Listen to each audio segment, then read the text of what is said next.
All right. Maybe somebody will start listening to me around here. What do you think? I tend to forecast some of these things. No, I did not pick Michigan to win this game, but certainly laid out the game plan over the last week on how Michigan could possibly upset Ohio State. Appreciate you being here at the Voice of College Football. We always love doing the live call-in shows, and this wasn't necessarily planned, but considering that this was a monumental game, upset, every version of this game is meaningful. So there are none of these games, at least for people that are entrenched in the rivalry. For Michigan fans, for Ohio State fans, I think I can speak for everyone to say there is not one game that's more important than any other game. So each and every year that these two get together, it is of the utmost importance from a football standpoint. Will it change lives? No. But from a football standpoint, yes, it is awfully, awfully important, and the most important game to those two fan bases. Appreciate you being here at the Voice of College Football. We're going to provide our incident analysis. We're going to take your calls. And again, this wasn't necessarily planned. I typically just provide recorded instant analysis through the day on a college football Saturday, but I thought it would be important for us to talk about the Ohio State-Michigan game and a great win for the Wolverines, a disappointing, devastating loss for Ohio State. Now, what they turn that into, of course, they will still, we believe, have an opportunity to win playoff games and pursue their other goals, but we shall see. Ugly, ugly situation, ugly scene at the Horseshoe after the game. I was starting to prepare to set up as soon as the final play was taken, and as soon as obviously the game was over, not anticipating, and then I started to hear things, and I still had the broadcast on, so I took in some of the skirmish at midfield, and that's just disgusting. Unfortunately, that had to happen because we got two great schools, two great programs, two great universities, great players and coaches and so forth on both sides. It's a great rivalry. It's typically been a clean rivalry with a lot of respect on both sides. And if you really understand the origin of the rivalry, if you really understand the origin of the modern portion of this rivalry with Woody Hayes and Bo Schembechler, then these sides would have a little bit more respect. But unfortunately, it appears as though a bunch of Michigan players acted like a complete idiots and morons and like a bunch of punks. And they tried to plant a flag. And obviously the Ohio State players wanted to defend their field, just like the Michigan players would do at the big house if Ohio State players tried to do that. So unfortunately, that's what happened there. And again, there's no place for that garbage. So hopefully the punks will be reprimanded for that. So whatever players were responsible for whatever there. All right, back to the game, though. Let's dig in, and we'll take your comments and questions there. So whatever comments or questions, the Super Chat's available. So leave those comments and questions there, and you're just going to hear my take on the game and what it means. All right, so again, this seems just right on par. And obviously, Michigan fans are going to show up today. They wouldn't show up and talk to me for a long time. I got my buddy Mike Fort's going to call in. But it's kind of like that Michigan USC game where Michigan fans hid for a couple of weeks and then they say, I never hide. I'm here regardless. So anyway, Ohio State's a better football team, but the better football team doesn't always win. And Michigan was clearly the better football team, or at least situationally the better football team. The teams were practically dead even today. And based on the rest of the season, it shouldn't be that way. Ohio State should have won this game. I, in no way, expected Ohio State to win this game by 3 touchdowns, as the point spread said. As soon as the point spread was released, I said a zillion times on here, that's utterly ridiculous. I picked Ohio State to win the game by 10 points. I thought it would be an extremely competitive, close game. And basically, Sharon Moore, you're welcome. You were probably listening. I laid it out. This is how you win the football game. Michigan had a front four on defense that could take advantage of an Ohio State offensive line that lost its 2 best players. We saw that the entire game. Therefore, despite having probably the best backfield in college football, Travion Henderson, Quinshon Judkins, yeah, neither one of them may not be the best back in America, but together, most likely the best backfield in college football, that Michigan's front four would have an opportunity to do exactly what they did. So that's what they did. So we called that, and then just let everyone know that Michigan would have a special teams advantage, both punting and place kicking. And if you can mess up an offense at the line of scrimmage and blow up plays and throw guards and tackles into the backfield, then it doesn't matter who you have at wide receiver. You're not going to be able to make plays down the field. And Ohio State, I think, played into that a little bit.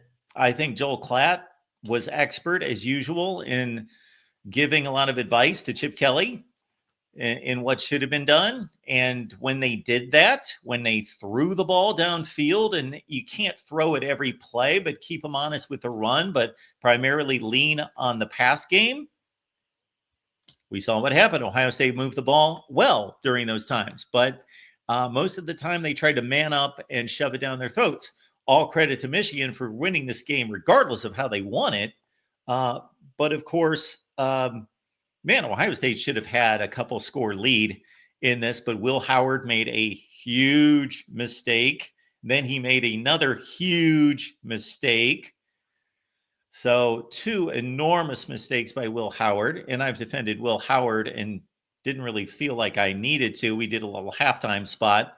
The guy has played tremendously this year. He's been a remarkable find for the Buckeyes and has played better than I anticipated this season. However, in this game, 2 awful mistakes. In the first one, I certainly don't have ESP, but it seems at times as though I do, because when they were sitting at 3rd and 7 at their own 3-yard line, whatever it was, I thought, I can see Will Howard throwing a pick here. And what happened there was obvious. Carnell Tate's running and out to the sticks. Amir Hall knew that. He knows that, number one, if he runs an out and up, that takes a ton of time. And their offensive line and Ryan Day and Chip Kelly don't have enough confidence in that offensive line to hold those blocks long enough for them to run that route. And number 2, it's a low percentage play anyway. So Amir Hall was extremely smart in just not being fooled by, and it wasn't a particularly well-run route by Carnell Tate anyway. Amir Hall jumped it, picked it off. There you go. That's a gift touchdown right there. Michigan's offense did what it needed to do the last couple drives of the game. That's when they were the most impressive, because otherwise Ohio State's defense dominated this game. No real blame to the Ohio State defense. They were rock solid, probably the best defense in the country, but couldn't make up for a bad game plan and poor offensive line play. So again, we'll take it from the top here. This drives me up the wall. It didn't matter later because they got the first down anyway, but I think one of the first 2 times Ohio State got the football, Jeremiah Smith didn't stretch out for the first down. He's done that a few times where he's run out of bounds short of the first down. Didn't understand why. Great player, tremendous talent. He's only a freshman. I get it. I'm not going to be too critical. I'm nitpicking here, but he's cost them a few times by trying to make one-handed catches all the time. And number 2, running out of bounds before he gets the first down. If he would have just a little bit of a shoulder into the defender, he can get a first down. No, he runs out of bounds. Ohio State, of course, with a nice drive, but Makari Page, excellent pass breakup on Emeka Egbuka. That's what's in my notes. I got to say, I can't remember that play right at the top of my head, but Ohio State kicks the field goal 3-0. Little did they know at the time that making field goals would be difficult the rest of the game. So Ohio State kicks the field goal 3-0. Alex Orji on that 3rd and 5 actually found the edge the edge defender, Sonny Styles, got caught up, didn't see the ball, didn't see that Orji took it to the outside, got caught up in traffic, 29 yards. That Ohio State defensive stand, though, was something else. And this Ohio State defense, my goodness, they are special. It's a special unit. They are phenomenal. They are truly phenomenal. You don't see many goal line stands in college football anymore. And this team does it against good teams. Nebraska, Penn State multiple times. And then they do it against Michigan on this day. So they turn away with the goal line stand, but then that sets up the Will Howard pick that wipes out the goal line stand, and Michigan scores the touchdown and makes it 7-3. You had Jeremiah Smith get tackled out of bounds. Probably should have been a flag. I was okay with it not being called. Technically, you do see that a lot. He's being tackled in the white paint, far into the white paint, far into the bench. Wasn't called there. Fine. Refs let him play. Should have been called. Then that turned into a skirmish. Little did we know that the real skirmish would be after the game, and offsetting penalties there. Will Howard, we almost didn't see him finish this game. Makari Page put a brutal hit on him. Clean play, great hit, great football hit. No question about that, which set up a 4th and 1. And then Buckeyes get a little creative with Devin Brown in the game, and Quinshon Judkins ran it around the end for one of the biggest run plays of the game. That set up the Buckeyes with the first down at the 23. But again, needed to spread the field and go to their strengths, and Ohio State failed to do that a number of times in this game, and Fielding missed a field goal. So, wow, maybe just had a bad day. Maybe the pressure got to him. Another thing I talked about this week, Ohio State, there's pressure in this game regardless of which side you're on. But obviously, Ohio State had much more pressure, much more to play for in this game. Much more pressure because of what's happened in previous years. Much more pressure because of the situation in the standings, the college football playoff, and all of that. And Michigan's season's pretty much wasted. And so would Ohio State white knuckle it in the second half of the fourth quarter? Well, the defense sure didn't. But did Will Howard? We'll never know. I don't think you can make a judgment on that. The pass rush for Michigan and the coverage and everything, especially when Ohio State couldn't run the ball, you can't be one-dimensional. But in terms of the field goal kicking, a guy that's 14 for 14 under 40 yards in his career, 14 of 14 and misses twice. That may tell us something right there.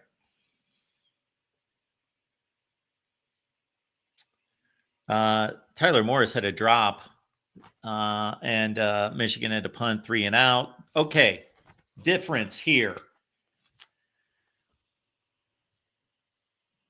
Buckeyes get the 3 and out, trailing 7-3. Michigan kicks it 68 yards, flips the field. Ohio State, to Michigan's credit, the defense stops the Buckeyes, 31-yard punt. That's a 37-yard net difference in punting. So field goal kicking, punting, all Michigan. Much better than Ohio State. There was a punt late in the game that set up the game-winning field goal. I'd have to check to see how far that punt went. Didn't go very far. Now, the wind conditions, I'm trying to think. Yeah, second and fourth quarter, so that must have been going against Ohio State the entire day. This Dominic Zabata, I voted him first team All-American on my Football Writers Association of America ballot. And yeah, unfortunately, he pulled through today. 53-yarder, 10-3. And then the Buckeyes got it going near the end of the first half. It was a thing of beauty when they get it rolling on offense, which was little today. But when they chose to just drop back and wing it, Michigan couldn't do a whole lot about it. Jeremiah Smith with the touchdown after Cardinal Tate converted 2 third downs. Emeka Ibuka, 3rd and 4. this was right after Donovan Edwards was knocked out of the game, and I don't believe we saw him after that. So we had a 10-10 ball game at the half. And then we had Kenneth Grant, who caused an overthrow on a 3rd and 7. Kenneth Grant, one of the stars of last year's national championship team. Excellent player. Again, Mason Graham, Kenneth Grant, that front four, tremendous in this game. Michigan punting from its own end zone. Makari Page with the interception. So the punt and the Buckeyes drive the football again. They get the passing game going. They drive all the way down. And this Makari Page, man, my goodness, that was an exceptional play in which he wasn't playing the receiver. I think it was Ibuka who had run a little curl in the middle of the field from the slot. Page is playing the outside. He sees that Howard's locked in on Ibuka, plays off his man, picks the pass off deep in the red zone near the goal line. And Caleb Downs comes back, then picks one off. And Caleb Downs, my goodness, what else could he do? He was exceptional in this game. And picks off a ball that almost hits the turf. Great interception by Caleb Downs.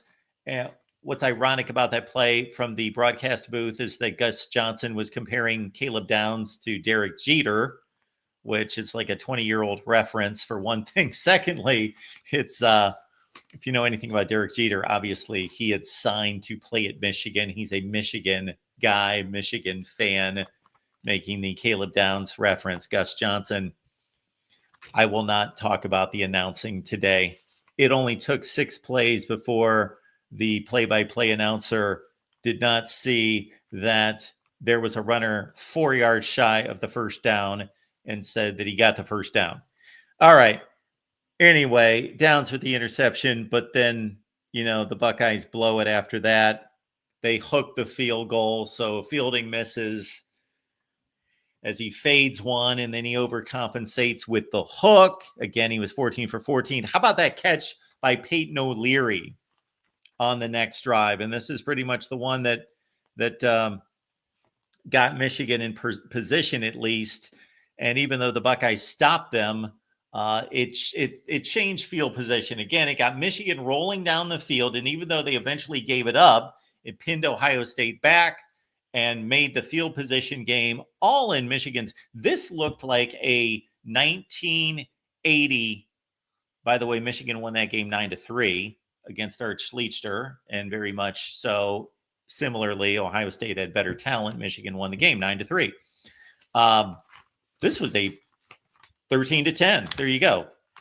If you would have said that at the beginning of the week, score is going to be 13-10. Who won the game? Michigan won the game. Of course they did. So this was a very much of a 1982 sort of game. And field position was everything. And Michigan had it on Ohio State's end. Because they converted some third downs to keep the ball and extend the drives, even if they didn't score. And then the punting was certainly in Michigan's favor. But that's when, of course, O'Leary makes the great catch. Michigan gets it close. And then when I saw the play developed, the Jack Sawyer interception at the goal line, I thought that's a touchdown. But Davis Warren didn't put enough air under it. However, when you see the replay from different angles, I think I can be a little bit more forgiving to Davis Warren on that play because there was traffic behind. It wasn't like the dude's wide open and there's no one else in the camera shot.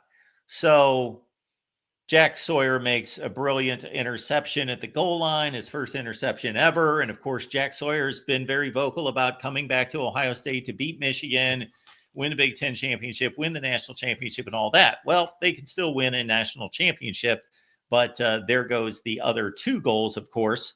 But basically, Jack Sawyer said, they hate us, we hate them. That's why I'm here. I forget what else was contained in the quote. Denzel Burke, my goodness, I didn't even know he was on the field today. Did not see him on the field. Well, of course, Michigan's not throwing the ball down the field, so I get that. He didn't necessarily play a poor game, but that pass interference down near the goal line on the trick play that Michigan, when they ran the little flea flicker with the wide receiver who used to be a high school quarterback who took the pitch and threw it downfield. Boy, that was panic all over the place. That ball, if Denzel Burgess turns around, he can pick the ball off. But it's what a lot of cornerbacks do in college football and even in the NFL. They panic.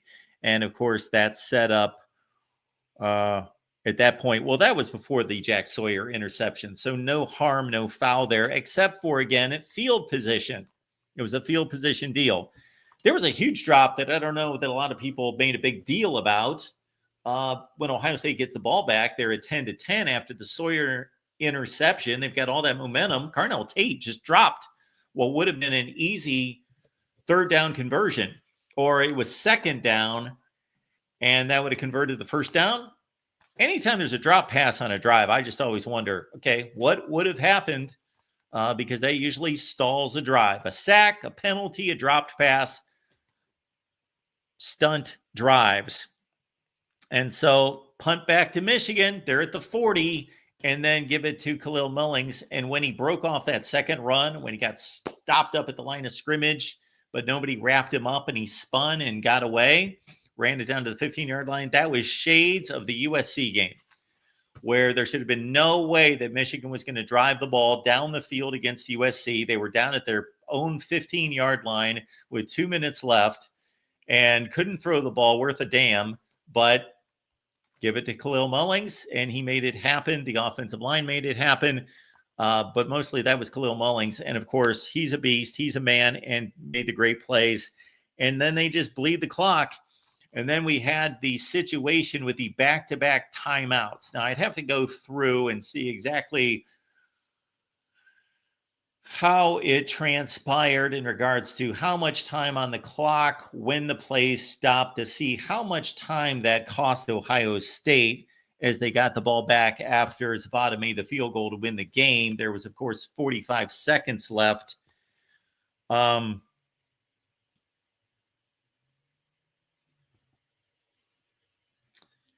did take some exception to Gus Johnson saying at the end of the game that no one gave Michigan a shot. Hello, Gus. You're not watching us here at the Voice of College Football. Michigan wins 13-10, finished the season, regular season 7-5. Ohio State's 10-2. They were number 2 in the country. They should still make the college football playoff. So there were actually people this week that joked that Ohio State should lose this game. Maybe logistically it would help. I don't know if it's going to help their psyche because, man, they'll have a lot of time to recover from this. They should still make the playoff. I have not done all the logistics of who should drop where. And, of course, we still have games to play the rest of the day. I know Clemson, I think, did they get a big win today? I did not see the end of that game. They were up 14-10 late against South Carolina. So Ohio State should be in the playoff. And I would normally think lose to Michigan for a 4th year in a row, which at one point in my life I would have thought about 5 years ago was unbelievable, could never happen. But lost to Michigan 4 years in a row. But, and those players have to deal with that. They have to come to grips with that. But, man, it's a whole new era in college football. And what are you playing for? Well, I guess you're playing for a national championship now. And they're going to have to go through 4 teams to do it. And it's obviously going to be tough to get through one team.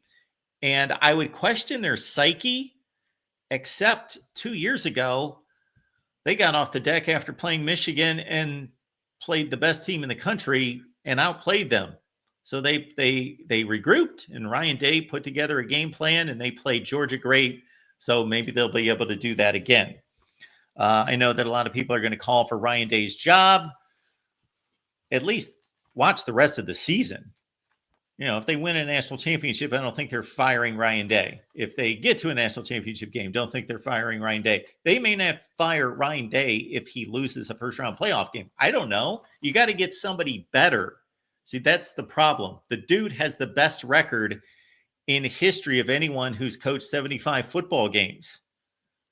Think about that. So I understand it's easy for you to sit in your basement and make judgments about people that actually do things in this world. But and I understand that what he's accomplishing or failing to accomplish is not acceptable to date, but you've got to go get somebody better. And I know that 11-1 seasons at Ohio State are taken for granted. I did a little math during the game, or maybe before the game, whenever it was. You know, this football program averages an 11-1 season. So, yeah, you might want to be careful. You know, put the Paul Chryst situation at Wisconsin on steroids. They hired Luke Fickell after they went 9-4. Okay, now 7-6 and 5-7 later. That's what you're looking at. All right, folks, we appreciate you being here. We'll take calls now. Let's see. We've got some super chats coming in. I do appreciate those. We've got James who says here, your poverty team lost to a 6-win team. James, I don't know what that really means. It seems like it's probably a dumb comment, but I don't exactly know what it means. I don't know. If you lose to a 6-win team, you're a poverty team. I don't know. But whatever. All right. James says, when's the hammer coming, Mark? I don't know. Again, the season has to be played. Are you firing coaches while the season is still going on for a team that's 10-2 and going to a playoff? That's what you're going to do. Okay. And if they fail in the playoffs and decide to fire Ryan Day, I'll know exactly why. We will all know why. They couldn't beat Michigan and he didn't win a national championship. Those are the two big reasons why. He certainly won enough games, but he didn't win the right games. So if he gets fired, if they don't win the national championship, I'll be fine with that. I have no great affinity for Ryan Day. I'm pretty neutral on Ryan Day. I think he's a good football coach. I don't think there's any question. You would have to be a fucking moron to think that Ryan Day's not a good football coach. But is he the best football coach? Has his time come to an end? Do they need to move on from him? Well, that's why they get paid the big money to make that decision. And I apologize for laying down the F-bomb there. I shouldn't do that. There could be children watching our fine show. So we always like to have the best standards. And you tell me if those other hosts are laying down F-bombs, because I'm going to get over and dock them. We'll have them throw dollars in a jar is what I'm going to do. I think I'm going to head over to that Michigan show. Every F-bomb that's dropped over there, they're going to have to pay back $1 out of their pay. All right, folks, we do appreciate you being here. So we got Big Case Mike who says, Mark, I can't believe my team did it today, and I respect the hell out of you for doing your show and being stoic about it. Well, hopefully I'm not stoic, but I appreciate your point there. I'm trying to be a professional. That's what we do here at the Voice of College Football. That's why I started doing this. It's to talk college football. And it's not the end of the world. It's not the end of civilization or life. I love Ohio State football. I think it's the greatest program of all time. And if it's not, that's okay too. That can be argued, of course. And so I do appreciate that. Congratulations to your team today. Congratulations to Michigan, because you Michigan fans had to live through a lot of losing.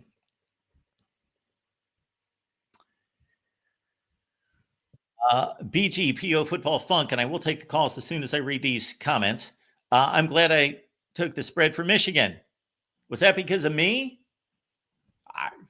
I didn't even think 3 seconds about saying, yeah, take. So if you look at my picks on Patreon, yeah, I said take Michigan in 20.5. Whatever it was at the time, it was 20.5 when I made my picks. Absolutely. I did not think at all about that. Oh, Clemson went down. So I did see some kind of ruckus at the South Carolina Clemson game late in the game. I was watching that on my phone while I was watching Ohio State, Michigan. So South Carolina must have scored the game-winning touchdown, and there's going to be all sorts of comments made about South Carolina should be in the playoff. Well, we'll have to add all that up. Unfortunately for them, if Bama wins, they're behind Bama and Ole Miss, and they can't do anything about that. They're 9-3. And they lost to both of those teams, and you have to honor the head-to-head matchups. Otherwise, I don't know why we're playing football. All right, we got Chris and we got Mike on the line. Chris, what's going on today? Hello, Chris. Hello, Chris. Going once, going twice, going 3 times. So we will talk about Ohio State and Michigan, and we'll not be talking about the 1984 BYU Cougars. There's Mike. Mike, how you doing today? You're doing great, I know. Oh, you know I'm doing great. How you doing, Mark? I am doing well. Couldn't be better. Couldn't be better. Ooh, top of the world. Pretty optimistic. I'm healthy. I got friends. I got 2 beautiful children. What could be going wrong in my world? I'm sure you had a good Thanksgiving, too. I had a nice Thanksgiving. I watched some football players not come through today, but besides that, that's fine. Yeah, I want to talk about a couple of players that didn't come through. So I made some notes here. Looks like Will Johnson had 0 tackles, 0 pass breakups, 0 sacks, and 0 interceptions. Yeah, he sucks. He's horrible. Colston Loveland had 0 catches for 0 yards. Yeah, he sucks too.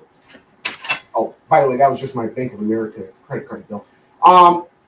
You lost to a 6-5 team in Columbus with I didn't lose to anybody. Ohio State lost to a 6-5 team in Columbus. Its 2 best players are out. Yeah. Even another tight end was out because Priestborn got hurt in the warm-ups. This is embarrassing. I'm the first one that says that, when all these people saying fire Ryan Day, I'm like, are you nuts? This is a fireable offense. I mean, I know he has a great record. I defended Ryan Day for the 3. But to lose to this team in Columbus like that is going to be a very hard defend. To me, okay, let's understand a few things. Number one, the season's not over. And if they go on and win a national championship, Michigan fans, you will have bragging rights to say we still beat them 4th year in a row. And will they go on and win the national championship? Well, the odds are against them, of course. The odds are against everyone, against the field. But can they win the national championship? Of course they can. Is it a fireable offense? If they fall short in the playoffs, like I said a few minutes ago, I said, I have no issue with Ryan Day being fired if they lose the first playoff game, the second playoff game, the third playoff game. Kind of find it hard to fire a coach who would go to a national championship game. And let's understand, regardless of whether he gets fired or not, for all the people that think he should be fired, whether they're on the Michigan side, which you actually sound more upset about the game than I am, you got to understand, if he gets fired, that will be completely unprecedented in the history of college football. That will show that Ohio State has higher standards than anybody ever. Nobody has ever gotten fired with a record like that. Not even close. Well, this was already a team that was competing for a national championship before you brought in $20 million worth of mercenaries. True. So at this point in time, you're all in. I mean, Sure. it's natty or bust. And if you don't get that natty, then you have to start making some real decisions. But you also have to understand that you have to be fully confident that you're going to hire somebody who's going to be better. Okay, I think there are a lot of coaches out there who could win against the random scrubs of the world with that kind of talent. I'm sorry, I know Ryan Day has right around like a high 80s, but I mean, keep in mind, he's beating up on Cabbage Patch Kids here. He's basically like the new James Franklin, where it comes down to the point where if he has to play a game against a meaningful opponent, he's going to crap the bed somehow. Well, no.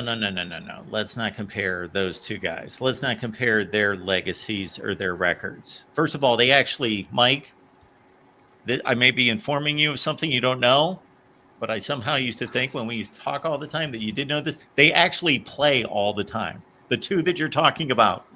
Okay, and I would say and who wins all those games? Who wins all of them? Day is an improvement on James Franklin, but James Franklin's not going to. I don't think Penn State fans are thinking James Franklin's going to take them to the promised land either. I mean, they'll be in the hunt. They'll be in the conversation. They'll have a number next to the names. They're going to make a good bowl. But I think if you stretch, I'll actually take your side to a certain extent. It's a bigger stretch to get Penn State to the promised land than Ohio State. Yeah, and I think if you told, like, Jim was in here, or if any other Penn State fan was in here, and you strapped them to a polygraph and said, "Is Penn State going to win national championship this year?" If they don't say no, you're going to hear because that's not what they're going to be doing. They can't do that with Franklin. Their talent isn't quite there, but James Franklin has shown that he can't win the big game. That's just Ryan Day. Ryan Day is just he's James Franklin with better talent. That's what I'm thinking of right now. Yeah, well, I could name all sorts of games that James Franklin has not been even close to having his team get to that Ryan Day has. James Franklin didn't have a 2019 team that basically got ripped off against Clemson. Otherwise, they're playing in the national championship game and might have been the best team in the nation. James Franklin didn't have a team go to the 2020 national championship game after they beat Clemson by 3 touchdowns in the playoffs.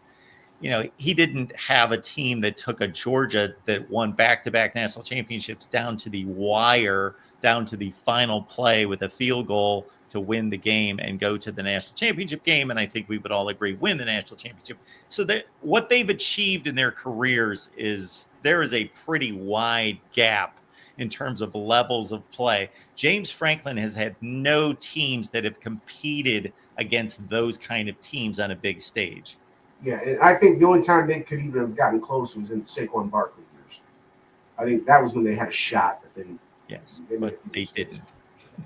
And the other thing I have a little bit of issue with, you called the Michigan guys punks and all sorts of other names. I want to know how you get that one. Have some class and celebrate and go to the locker room. Shake hands with the other side. Okay. Isn't this the same fan base that gets together in the corner of an opposing team's field in the bleachers and sings them goofy ass songs together, like they're a bunch of carolers singing to street urchins? Okay, that's obnoxious as hell. Doing that in our stadium. Your argument, Mike, makes no sense. Okay, let's stick to fans or play. What are we talking about? Are we talking about fans' conduct? Are we talking about play? They have nothing to do with one another. Nothing. It's not just the fans there. The players are out there doing it too and stoking the fire in an opposing stadium. Okay, then if I knew that and saw that, I'd say the same thing. You don't know that Ohio State does that? I mean, that's kind of common knowledge. What, that they sing their fight song or their Carmen, Ohio song, the school song at the end of the game? Yeah, and if it was at the shoe, in a orderly manner. Okay, so we plant flags on the middle of your field. I mean, you're acting like we're going around just punching people. That to going and players being on the road and going to where the section of Ohio State fans are and singing in a very subdued way, and they hold hands and you're comparing that. Yes. Yes, because they are both obnoxious, nonviolent expressions of victory. No, they're not.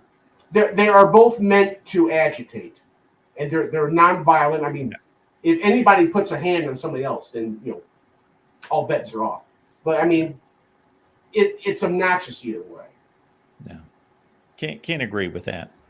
Well, yeah, but I mean, you were taking this a little too much to heart. I mean, with the names you were calling Michigan players, and if memory serves right. I guess I'll have to go back in time, pull up the post game after Oklahoma went in there and whooped on you, because when Baker Mayfield planted that flag, I don't recall these kind of names. Sure. Same thing. Same thing. Same thing for the Michigan State guys that pinned the the Michigan guys in the tunnel. I've said this about Ohio State players. I've said this. Anybody who acts in such a manner, they're acting like a punk. Like Mike, I truly don't. I think you're blinded by maize and blue, and you don't realize that you're talking to somebody who loves the Ohio State football team. But I'm not blinded by that stuff. I'm not blinded by when people say Urban Meyer did this and did this and did this wrong and did this. And I'm like, you're right. Absolutely. I don't defend the guy. Yeah. He acted like a jerk here. He acted like an unfaithful husband there. He did this. He did. Yeah. Okay. He did. Like that's punk moves. I mean, like when I think of like, you go to like, personal attack. I mean, I think of like, what Michigan State did in our tunnel, that kind of thing, where there's like actual violence and stuff. I mean, just was doing what we did, on the field classy? No, I ain't gonna say it is. But I mean, I'm not gonna go down to like personal insults because I'll even the score, Mike. How about this? Way back when, Michigan has their flag where whatever the banner says, where the and Ohio State guys tore it down. There you go. Punk move, stupid move, classless move. Yeah, that's destruction of property. Okay. Same thing. I guess I'll have to review some footage, but I mean, did Michigan actually destroy the field or destroy property? Now, if they did that, I'm going to revisit my argument. Okay. All right. I mean, then it's just a bunch of guys celebrating a win. That's a very important win. Because I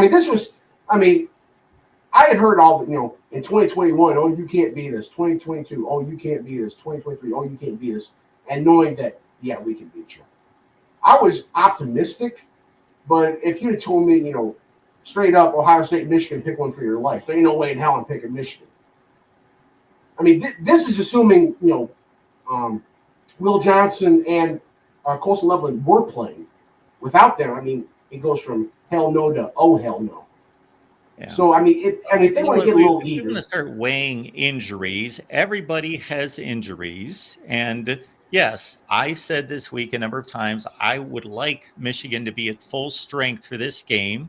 I would like every team in America to be at full strength, but it is football, and Ohio State's playing without its two best, not even close, two best offensive linemen are out for the season. So everybody has injuries. Well, the other thing is that we didn't exactly get a bunch of pressure on Howard. So apparently, whoever you have in backup linemen are doing good.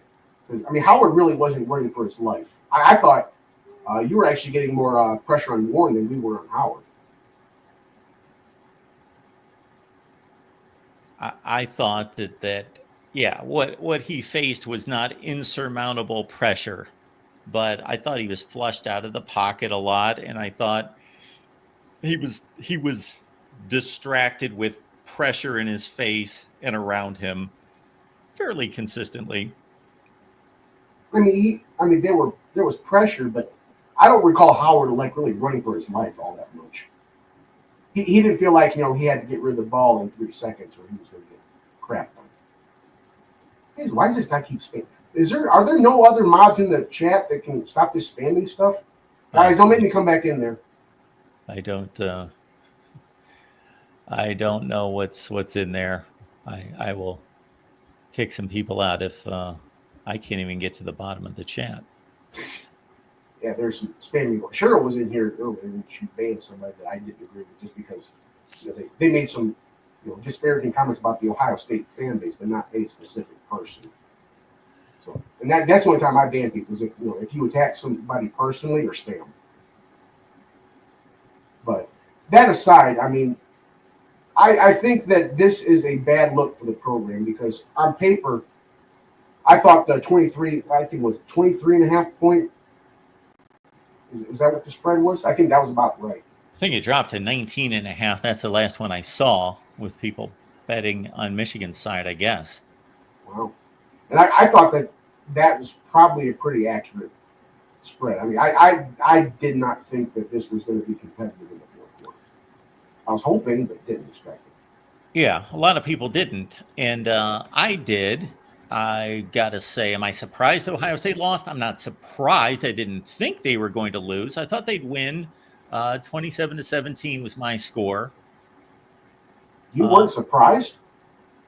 No, Michael. Look at the comment from Michael Taylor. I basically outlined how Michigan was going to win this game if they were going to win. Mark, you were right. I tried to tell Steve Dace on the Michigan podcast, and then we actually did another live here. And I said, I can't believe he's like resigned to, I don't want to watch this game and it's going to be ugly. And shoot, I got our Miami guy, Cam Underwood's a Michigan guy at heart. And he said he refused to watch the game because it was just going to be so ugly. And I just didn't understand where these people were coming from. Do I think Ohio State's a better team? Well, clearly the season shows that they're a better team and they should win the game. But this isn't like unprecedented. We see 15 or 20 point underdogs win every week in college football. Yeah, and whenever 15 and 20 point teams win, that usually falls under the category of surprise for me. Like when Vanderbilt beat Alabama, I think I can honestly say that surprised me. Yeah, that is the most surprising score I've seen this year at the time. Yes. I think that Michigan beating Ohio State is on the same level of surprise as Vanderbilt, Alabama. Like I said, we're a 6-5 team, down our best player on both sides of the ball in Columbus. Now, if this was Ann Arbor, I would demote it from shocked to mildly surprised. It hasn't mattered for decades where this game has been played. It always matters. No, it doesn't matter. You want to go through the series history and see if it really matters where these games are played? It hasn't. We can talk about home field advantage, and of course it means something overall, but in this series, it's completely random where these wins have come for these two teams. Well, you also have to remember, there's talent disparity in a lot of these games as well. So, I mean, if a team with Michigan's talent plays against somebody with Ohio State's talent, they're going to lose whether it's Ann Arbor or Columbus. And Vanderbilt had not beaten Alabama for like 44 years. Right. But, I mean, the fact that it was in Nashville instead of Tuscaloosa does have some effect on it. I'm not comparing this game to Vanderbilt and Alabama. Well, there were players on that field. Shoot, pretty much the entire Michigan defense experienced beating Ohio State last year and were largely responsible for it. Yeah, we have seniors now that don't know what it's like to lose to Ohio State. That's my point. So why are you saying that this is just as surprising as Vanderbilt beating Alabama? Well, I mean, you have to figure there's a difference between 110,000 people staying quiet whenever you're trying to snap the ball as to what is their shoe hole, like 102, 103? Yeah. That many people screaming in your damn face. All right, Mike. Anything else? No, that's all. Thanks for having me, Mark. I appreciate you being here. Have a good one. You too. All right. We will keep it rolling here at the Voice of College Football. We'll give Chris another shot. Hopefully he can hear us this time. Chris, how you doing? Good. How are you, Mark? Good. How was your Thanksgiving? My Thanksgiving was excellent. I had a great time. How was your Thanksgiving? I had a good time. Good. I was just going to ask you a couple questions, Mark, if it's all right. I'm not trying to press anything. I know it's not a good time to pick. I don't like picking on people. That's not who I am. I hope I don't give that impression. I'm here and I'm fair game. Oh, well, no, I don't. That's not, I mean, my point is I'm not going to like, I guess all I'm going to say, and I'm not trying to push anything. It's like, I liked your dissect. You didn't just, you gave what I thought was a real good dissection of. I didn't see the game, by the way. I missed it, but I could tell from what your dissection of it, pretty much what happened. And then I saw a few of the statistics on. I saw the very end of the game is actually the only part I saw. I kind of was just, so you know where I'm coming from. I was a little disappointed actually the way Michigan approached the end part of it. It's like I don't know if you saw that play. play before they actually tried the field goal, it almost looked to me like if that quarterback had kept the ball instead of handed it, it looks like me like he might have had a clear path to the end zone. Now, I don't know. I'm not a, well, look at that. I don't know if it really makes a difference or not, but, If but what quarterback would have kept? the option, it looked like, to me, from the angle I had at the television, it looked like he could have run.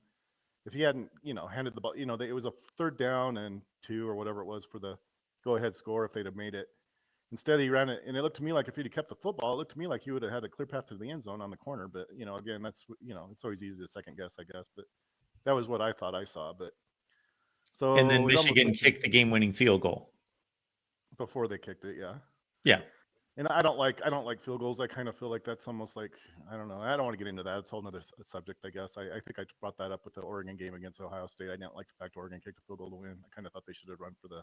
It's almost like, we can't win it, so we'll kick a field goal instead. I mean, I don't know. It's like a weird way to look at it, I know, but rather than like show you're the better team, we're going to settle for a field goal and hope our defense can hold them. Is kind of the way I look at that. But regardless, I mean, I know Michigan beat Ohio State, but the other thing, just for, and it's possible too with this new format, kind of, I think you alluded to it a little bit. I don't know if it's an advantage to play in a conference, especially in a game that you already, I mean, yeah, as far as the old format, definitely. You are right.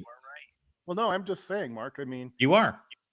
well, I'm just, okay, good. I'm glad you agree with me. Logistically, it's probably to Ohio State's advantage not to play in the Big Ten championship game. The only caveat might be whether they get a bye. The bye would maybe make it necessary to beat Oregon, obviously. But to get that bye, you need to beat Oregon. You need to, but then again, there's the redundancy that kind of comes into play anyway. So I'm not going to blame anybody for that.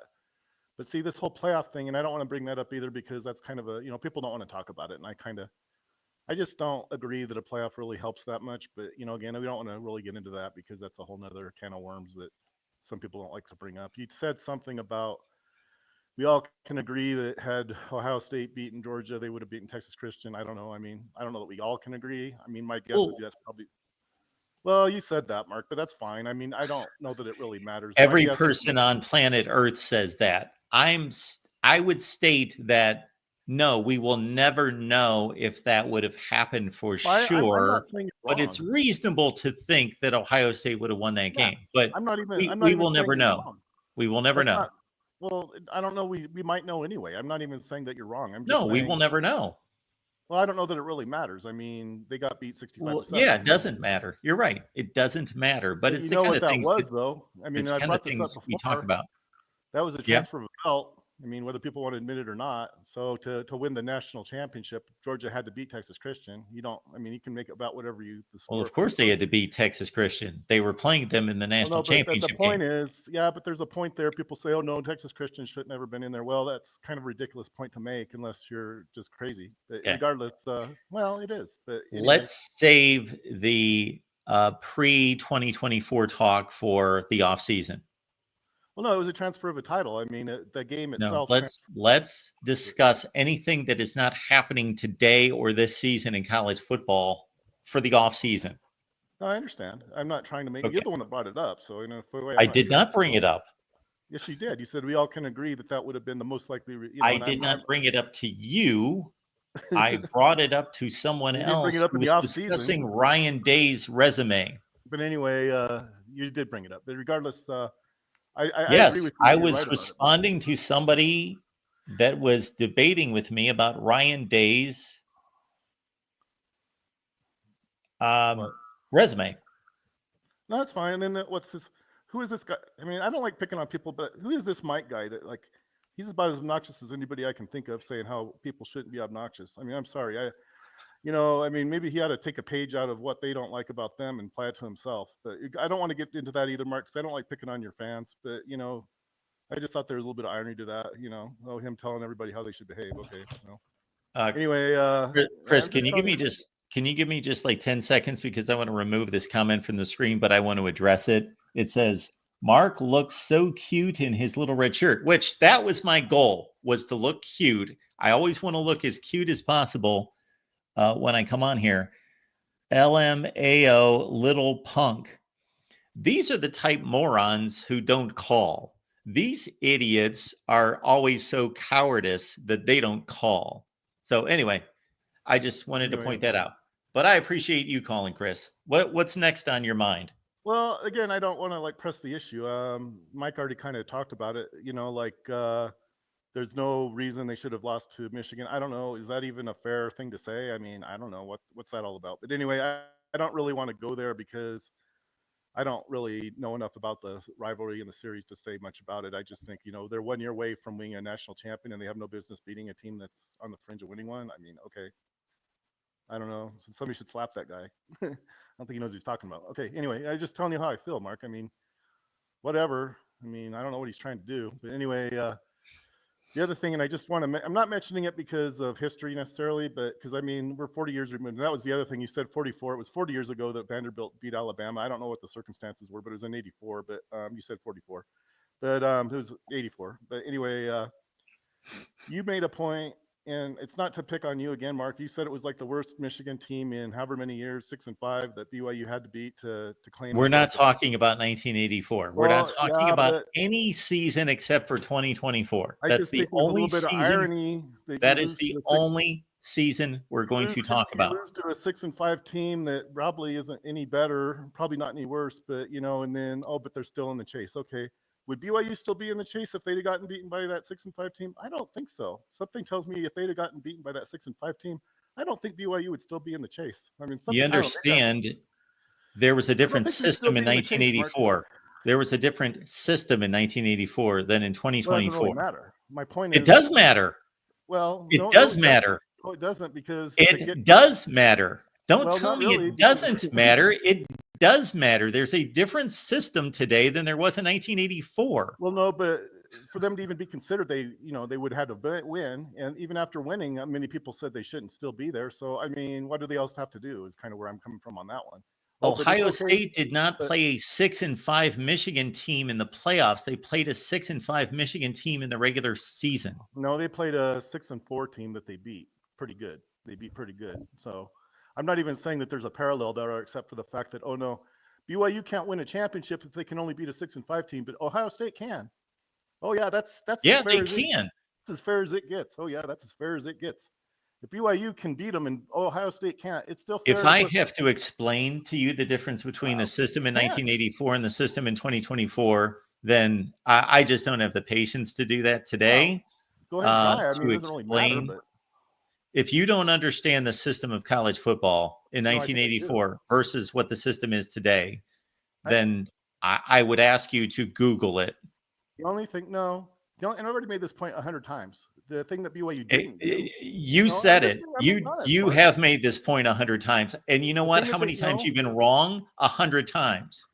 You've made the point 100 times, and you can't be any more wrong about it. So I don't know if I could be more right about it. When you say it 1,000 times, then you will be wrong 1,000 times. You won't even let me finish my thoughts. How do you know I'm wrong about it? You won't even let me finish my thought. Don't let me finish my thought, and I guess you'll be right. So that's real fair. I said the only thing they didn't do was beat UCLA, which would have given them a CFP. Okay, we're not talking about, if you say one more thing about anything that happened that does not pertain to 2024, well, it's 40 years ago. Our conversation's over. But you got it wrong. You said 44 years ago. I mean. All right. As I said, if anything else is stated not pertaining to college football today, we have the entire freaking offseason to talk about what happened 40 years ago. We're not talking about what happened 40 years ago. There were college football games played today. There were more played tonight.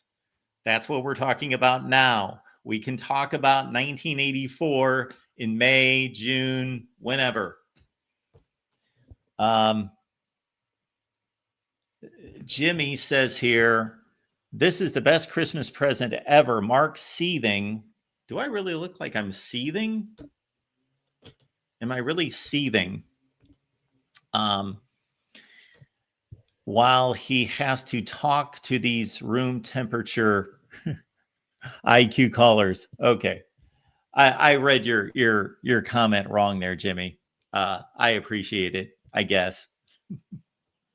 Am I seething? I hope I'm not seething. I'm actually enjoying the call-in show much more than I thought I would. But I did think it was important. If you notice, our regular programming on a college football Saturday is not to go live now. So I could have spared myself a lot of adversity, for lack of a better word, annoyance by not going live. But I thought this called for it. So I wanted to go live and to talk to everyone. And let me catch up with these super chats. So let me make sure I did not miss anything. We have a super chat coming in from Beans, who appropriately sent us 1310. Beans, thank you so much for that. We appreciate you. Ryan says, Mike has amazing blue eyes, so I'm right now. Ryan says, so in right now. Okay. And then Adam, thank you for the super chat. Army, Colorado, SMU, Texas, and Oregon won conferences. They just joined. I think the format should reward that better. Okay, let's think about this, Adam. First of all, nobody's won a conference yet. Okay. So the conference championship games are next weekend. These teams may be the number one seed in their conference. They have not won the conference yet. So that's the first point. Second point, so you're telling us that just because a team entered a conference and is playing in that particular conference for the first time, that we should just applaud and cheer and go crazy and give them some kind of benefit or some kind of advantage in the playoff because this is the first year they were in a conference? I don't really understand that. That makes no sense to me. If this makes sense to anyone else, please explain why this would be part of any type of format that you would have. Oh, Oregon, you won the Big Ten the first year you're in. Therefore, we're going to give you a 14-0 lead in the first quarter of your first playoff game. I don't know what kind of advantage you're going to give people. That doesn't make any sense either. The format should reward that bet. And plus, you've got a format, just like any playoff tournament format, that you can't rig it because you don't know how many of those teams. Let's say what you're saying is valid, which it's not, but let's say it is. Well, how do we build a format that doesn't know which teams are new to conferences that won conference championships? We're not going to know that until next Saturday night. It could be one, could be two, it could be all of them. We don't know. And again, I would love to know what reward there would be. Should we take them out to Chuck E. Cheese's? Is that the reward that we should be giving these new to that particular conference champions? Take them out to Chuck E. Cheese. I agree with you. If that's what we want to do for those conference champions, we're going to take them all out to Chuck E. Cheese to say, yay, Oregon, you won the Big Ten your first year. Texas, yay! And I haven't been to Chuck E. Cheese since my kids were like 8 years old. So I'll go and I'll represent Army. Okay. We've got Mr. Jones. OSU owned. Spend $40 million next time. And maybe they will. Yeah. Money in college football. Don't get me started on that. We'll have plenty of the offseason to talk about that because I just think it's bad for the sport. I think it's great for the individuals. I don't think it's good for these young men, actually, to put multi-millions of dollars into the hands of 18-year-olds is not a wise decision. And we are going to see all sorts of stories. There will be all sorts of stories and all sorts of documentation years from now of all sorts of lives that were wrecked because too much money was given to too many people at too young of an age. But it's a capitalist system that I fully support. And so I support their ability as technically adults to earn money with no restrictions, with no reasonable restrictions.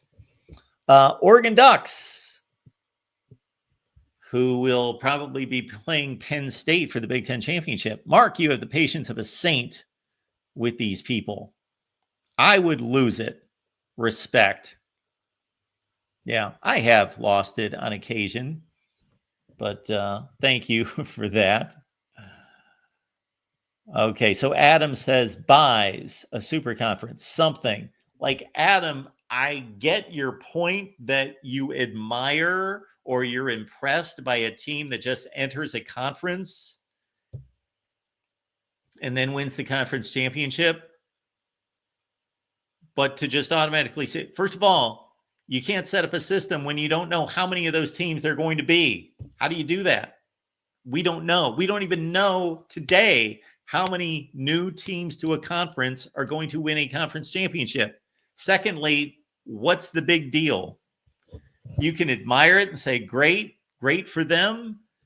But why should they be given a bye just because they won a conference the first year they were in the conference? That completely misses me.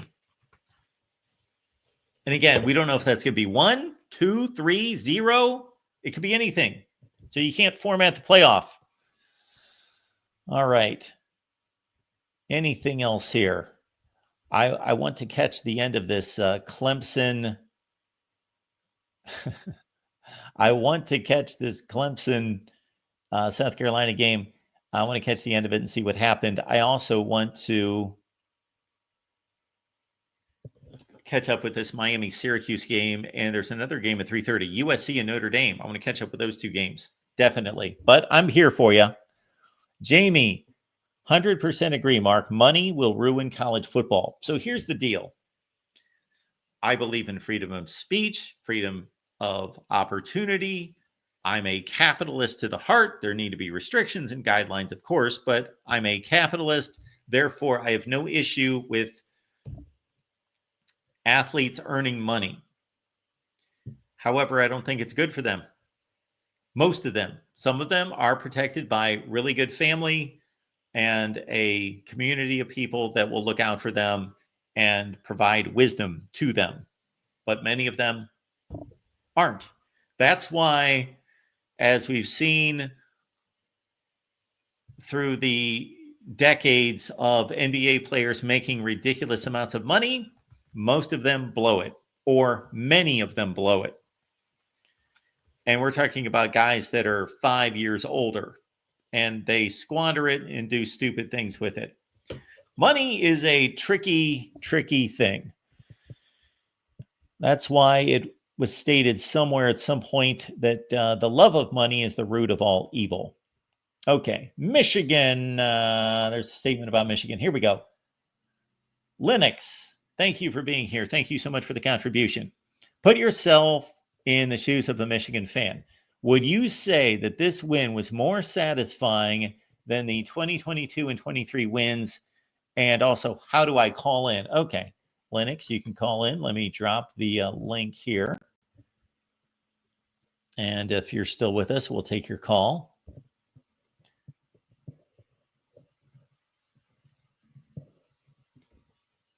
Okay, this is how this works for me personally. This rivalry I have been watching since 1976. I'm old.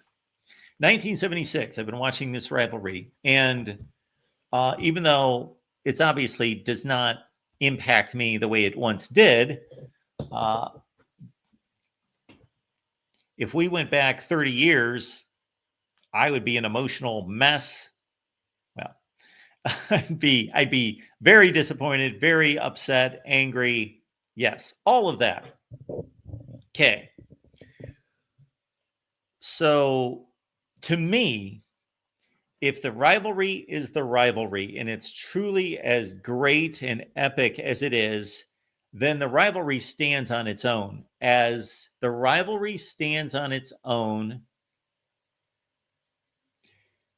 as meaning each one is just as important as all the other ones. I don't think just because there are championships on the line for one team or both teams that game is any more important than the other games in the rivalry, the other games played in the rivalry. That's just my perspective. I'm not saying that's the perspective.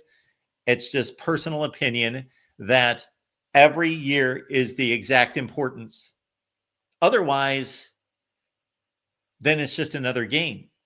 Because when Ohio State plays Penn State or Iowa or Wisconsin or Michigan State, well, that game fluctuates in importance depending on who's competing for a championship. Those games fluctuate in importance each year. But if this game is truly the great rivalry that it's supposed to be and is, I believe to be the greatest rivalry in sports, then the importance of each game doesn't fluctuate. It's exactly the same every year because it's about winning the rivalry game. And we've got our buddy Lennox stopping by here. Lennox, how you doing? Winning the rivalry game. Hey there, Mark. Can you hear me? I got you. How's it going? Fantastic. Long time caller or long time listener, first time caller. So thanks for having me on. Well, it's nice to have you. Thank you. Thank you. So there's two things that I want to get your opinion on. You mentioned a little bit earlier in the stream how money can adversely affect the state of college football. And I completely agree. It's not the same sport that it's been. And I think that's become painfully obvious over the last handful of years or so. But my question is, do you think adding a cap on the number of transfers that a student can make? I think the true issue is the ability for students to bounce between schools. I feel like that takes a lot of the hard coaching potentially out of the mix for these coaches here. And I think that's a huge issue. So I think you bring up a great point. And one positive money may have in all of this for the fan base is that if these players are going to sign for whether that be NIL money or coming in 2025, we're going to have revenue distribution among these schools that's coming from the media rights and all the money that's made through merchandise, etc. Then you can now, I would believe, that you could then tie the player and their scholarship to a contract. And so instead of just showing up for their first year and then saying, see you, well, no, you got a 2-year contract, a 3-year contract, whatever the case might be. And they are tied to that. And then just like in professional sports, if you want to sign a 5-year contract and have more security, then you're going to give up a little bit more money. But if you want to sign only a 2-year contract, you might get more money, but you risk getting injured or not playing as well and not being able to make any more money. But so I think that might be the one positive, because for me, I think there's a lot of pride and a lot of joy that most college football fans take when they are watching the NFL and watching the players announce where they played in college. Mm-hmm. And when you watch Monday Night Football or Sunday Night Football and you hear players say, Clemson or NC State or whatever, then we enjoy that because for our entire lives, that's the only team they played for. Exactly. It's not the same if you're watching an NFL stream and they say Clemson / NC State / Florida State / it's not quite the same effect. And a lot of, as a Michigan fan, I'm thinking about this Bryce Underwood signing, and I want to do whatever's necessary to keep him in the building, right? The risk of these high profile kids being able to transfer when the slightest bit of adversity hits is something that sort of scares me a bit, Yeah, it does. And I just think what's happened here is that if we go back to the origins of college athletics, obviously school was school, academics were academics. These guys were just college students, and then athletics were created. And so it became more and more popular. And then once television was introduced in the 1950s and 60s, then they started to make money, meaning the schools and the conferences. So you've got an amateur system that has been gaining popularity, and then money's been introduced, and then more and more and more money. So we've had this huge conflict of an academic system and structure, an amateur structure, where we've shoved business into it and it doesn't work. Agreed. The last thing I have for you, Mark, I don't want to take up everyone else's time, but the last thing I have for you is I do think, as a Michigan fan, I do think Ryan Day is, I don't want to use the word elite necessarily, but I do think it would be very, very tough to find a coach that will be able to do what Ryan Day did. I know Ohio State, of course, year over year gets incredible talent, but Ryan Day's accomplishments, I think, are significant and nothing to scoff at. And it pains me to say that as a Michigan fan, but I try not to be blinded by my fandom. So my question to you is, I know the playoff bracket hasn't been determined, but what are some of the teams that I think, would you say Ohio State would have a major issue with? Of course, like the Georgias, maybe the Texases of the world. But aside from those two teams, I feel like Ohio State would be maybe a decided favorite against the majority of the teams that will end up in the bracket. What say you? That's a great question. If Georgia plays like they did against Texas or Tennessee and they're on their game, then obviously I think Georgia still has the best roster in college football, 1 through 105. I've been saying most of the season that I thought Ohio State had the best talent about 1 through 25, like their first team, their line 1 on the depth chart was the best. Yeah, I think, and today's result doesn't look great, but I still think that Ohio State, Oregon, Georgia, and Texas, one of those 4 teams will win the national championship. And I'll be slightly surprised if somebody else wins it. I can agree with you. I do think it's Oregon's to lose ultimately, though. I mean, I think they've played the most impressive games. If you just look at the eye test, you watch any of their individual games, yeah. I think they look like the cleanest. So that's all I got for you, Mark. Thanks so much for your time. Well, I appreciate you calling. I'm looking forward to the next time you and Steve Dace meet. That's going to be hilarious. Thank you. Yes, sir. Have a good one. You too. Oh, it's good to hear from Lennox. I hope I pronounced his name correctly. All right, let's continue to take some calls. We've got Adam jumping on board. Adam, how you doing today? Yo, Mark. Yes, sir.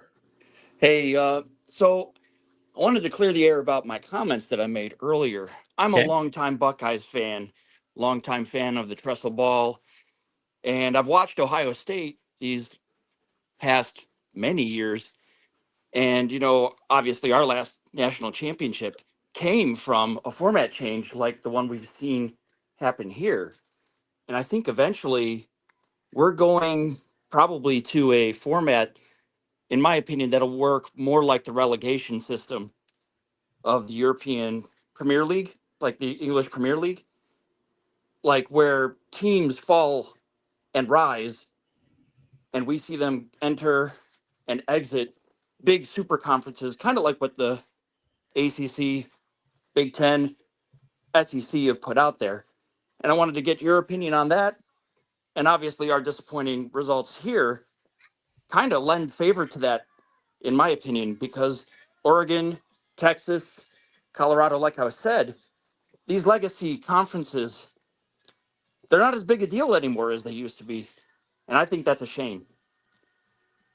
Okay, so you would like college football to adopt that system, and you want a separation between, let's say, the Power 5 and the Group of 5, and you want over a 1, 2, or 3 year period, the worst of the Power 5 to drop in rank to the Group of 5, and the best of the Group of 5 to ascend into the Power 5.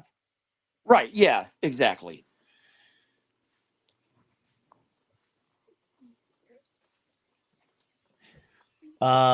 I'm not in favor of that myself. I understand the philosophy and I don't disagree with it in that I understand the competitive nature of trying to give incentive to schools to win, to be competitive, to take, for example, all this media money that's going to the Big Ten and the SEC schools and schools like Vanderbilt and Northwestern and force them to use it to be competitive rather than just banking it. So I get where you're coming from, and you want to see that if a school really determines that they want to play big time college football, that they can put their resources toward it, and they can elevate, and then they can join the big leagues. I get the. I don't like the constant churning of teams in and out. I don't like the realignment of college football now. I would like to know that the Big Ten is the Big Ten and the SEC is the SEC. And those are the schools, and they have a regional flavor. They have a regional core. And I think we've torn at the fabric of the sport already. And I would like, I don't want to see Illinois play for 3 years at the Big Ten level, and then they drop down to the MAC because they went 3-9, 4-8, 3-9, and they've got to fight their way back.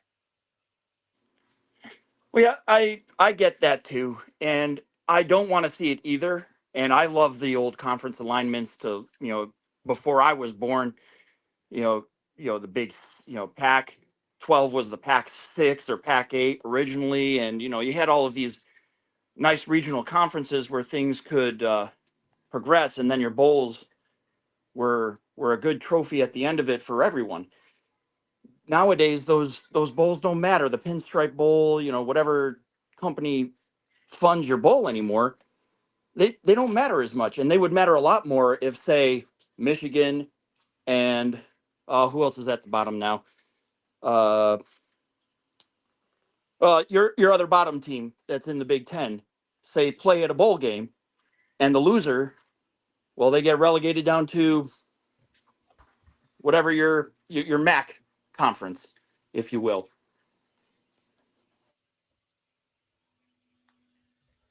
Yeah, so I can't give a valid reason why I don't like it other than what I just explained. I want some continuity and stability in the sport rather than an influx of teams and schools back and forth. I just don't see there's such a heavy television and media rights influence in the sport. I don't think that they would go for that either, because they would want to know what markets they're going to be in and what schools with what television ratings are going to be represented on their networks rather than it being kind of haphazard. Well, I could argue it's probably a little haphazard right now. Look what happened to the Pac-12, and look what they're going to have to do to become the Pac-12 again. That didn't affect the TV networks, though. Well, I mean, it did for the ones that had the contracts with the Pac-12. The contract allows them to try and rebuild, but it's never going to be the Pac-12 again. The same network that had the main Pac-12 contract has the new contract from those Pac-12 teams in the Big Ten. Right. And well, what I'm saying is that that's a great conference to give an example of. Why should anybody be given membership to this new conference if they aren't competitive? What new conference? The new Pac-12. The new Pac-12. Well, the Pac-12 gets to decide what teams they want in their conference as long as the school is just as interested in playing in their conference. So they're the ones that decide. Right.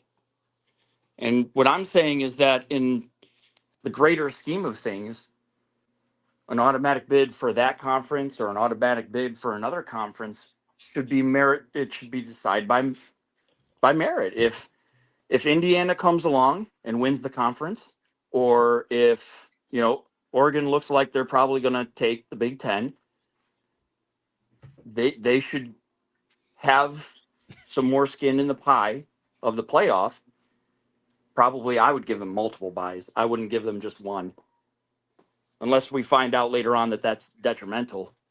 And then you take your bottom teams, flip them with teams that are competitive, and then Okay. your conference has a real competitive reason why they would say they're better than the rest of the conferences. So unless I've missed something, I think you've switched conversations on me a little bit. So we're going back to your comment that you made with the super chat, correct? That you would like to see new teams in a conference that win the conference championship be given some kind of benefit. I was more commenting on the championship itself. To me, in my eyes, from my vantage point, the fact that Army could come in from being an independent, SMU could come out of nowhere, Oregon could just, take their out of conference schedule and make it their conference. And they come in and, like, if we didn't have a championship game where one of them could lose, they've won them decidedly, won those conferences, which to Yeah. me tells me that the legacy conferences, they aren't as much as we praised them to be. And I think Ryan Day and our team proves that. Ryan Day has not coached our team like he's competing for the conference title every year. It seems like he takes a knee sometimes strategically to not win the conference so that his boys get a break, knowing that he'll be in the expanded playoff. Well, he sure didn't last year. I understand that point. And I'm not saying that we purposely lose. I'm just saying that, like, when we talk about him being on the hot seat or talk about the Buckeyes' success or where we failed in the last 5-10 years, well, that expanded playoff has given Urban Meyer and Ryan Day license to lose the game, to lose big games. And we go, oh, well, it's okay because we're still in the playoff. We can lose to Penn State. We can lose to Oregon. We can lose to them at home in some years. And what I'm saying is that the legacy conferences, they don't look as shiny as they used to.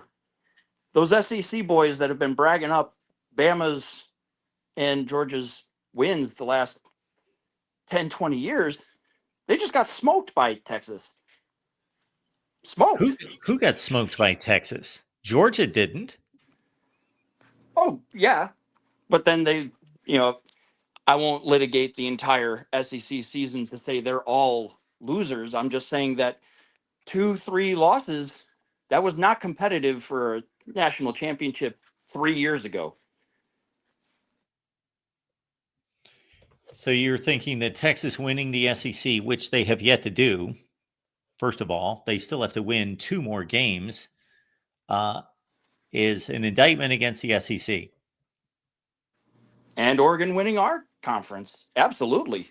So the SEC with Texas in another conference still has been by far, it's not debatable, the best conference for the last 15 plus years. I would ask, by what measure? By what measure? Okay.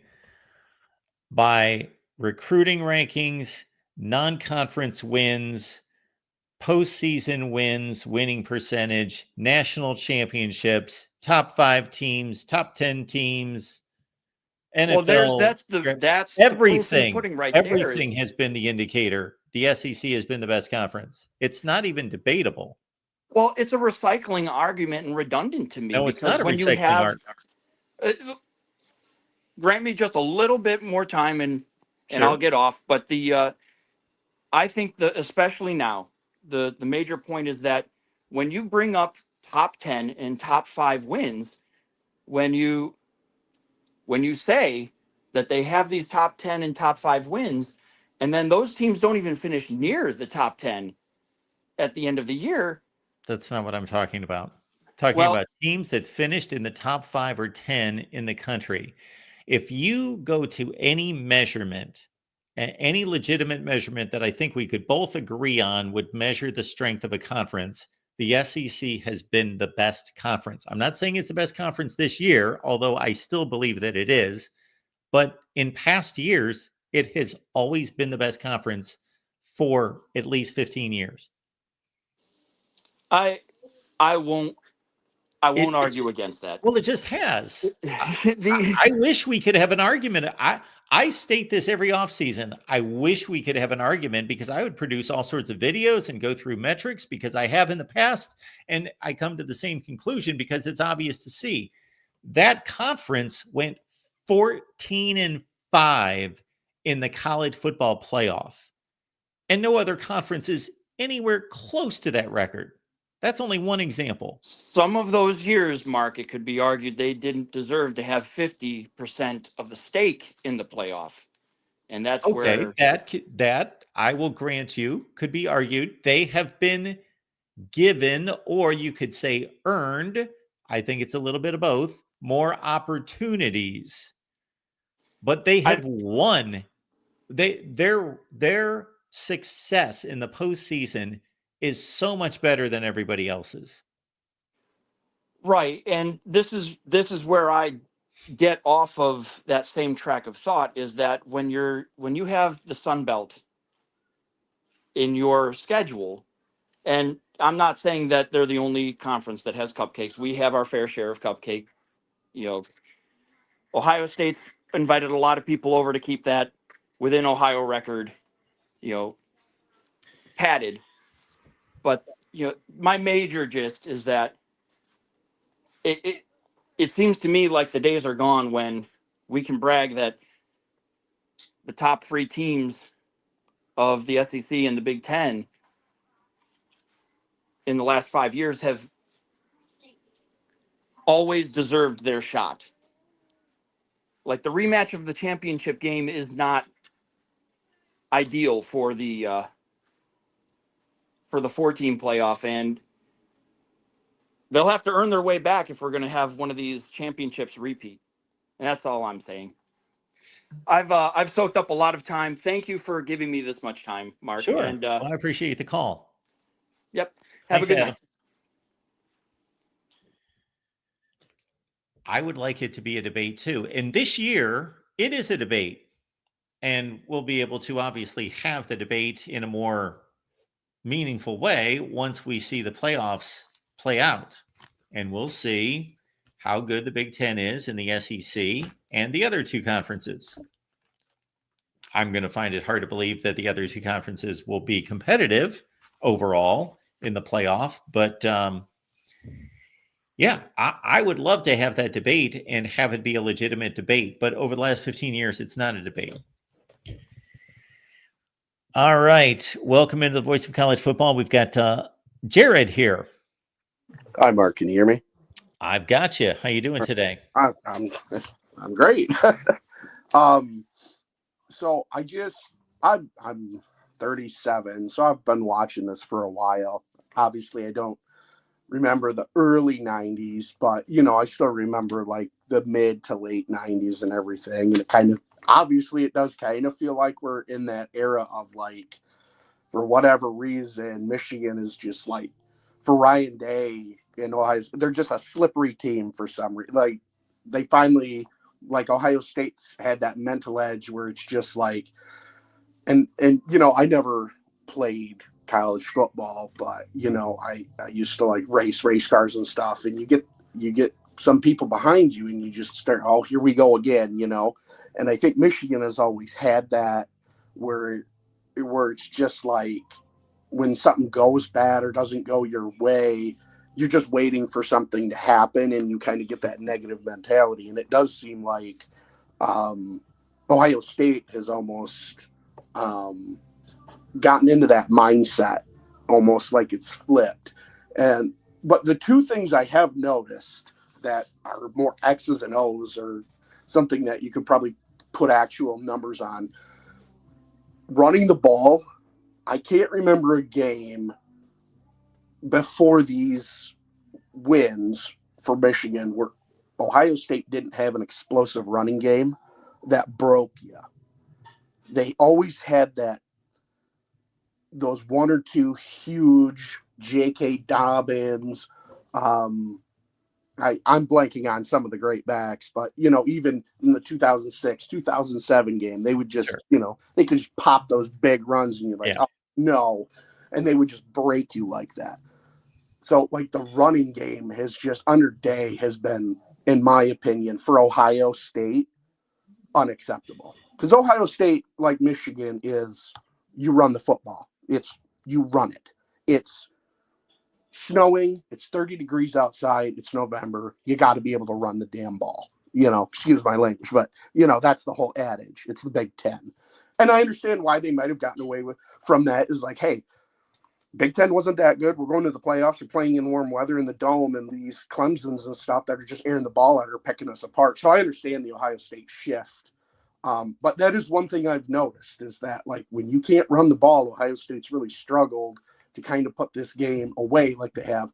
The other thing I've noticed, and I can't measure this with any stats, it's just, you watch the game and you get a sense of it, is the big thing is Ohio State has always beaten Michigan because typically Michigan, Ohio State is usually close at halftime, even in, the years where they're not great and Ohio State ends up beating them. They're usually pretty close.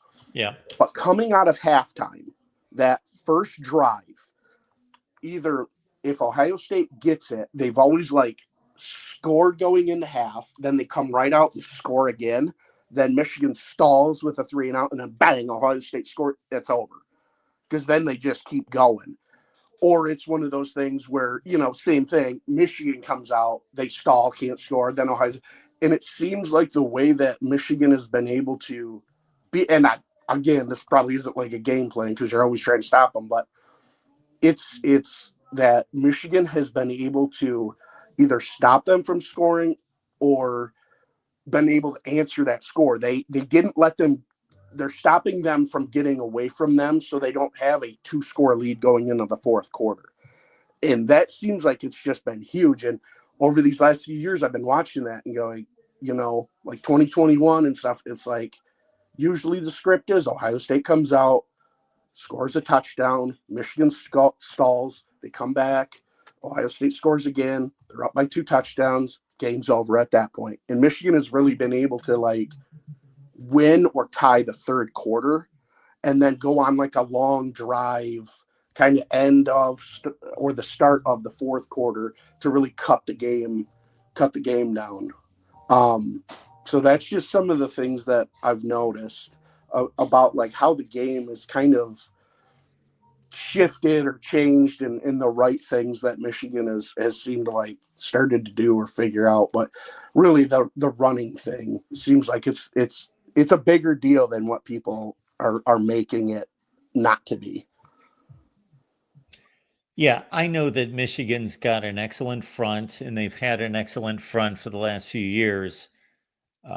And so no one is going to just ram the ball down their throats and run, and break off all these explosive plays. But if you've got a formidable offensive line and you've got explosive backs, you should be able to wear them down, and you should be able to, at some point, pop some big plays. So if you stay with it, you should be able to, if you're an elite running team, then they're going to win their battles. You're going to win your battles. But when you get those kind of backs in space or give them a crease, then they should be able to take advantage of it and pop plays for 10, 15, 20 yards, 50 yards.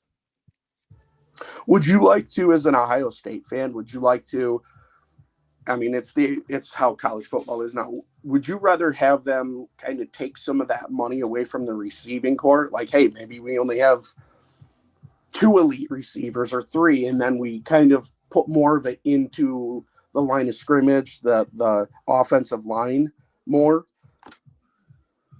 Well, I really don't know how much better balanced this team could be. You can't you can't make the perfect team. You can't make, regardless of how much money you have, regardless of how much the recruiting is in your favor and you recruit well and all of that, you can't build an all-star team. You can't build an all-pro team. So you're going to have some units that aren't quite as stout as the other ones. But by and large, once this offensive line was fixed, seemingly against after the Nebraska game, I thought this was about the most complete Ohio State team I've seen in 5 years in terms of every unit being elite or at least good. But yeah, you need to have a balance. And I think the most important unit on the team is the offensive line. Myself.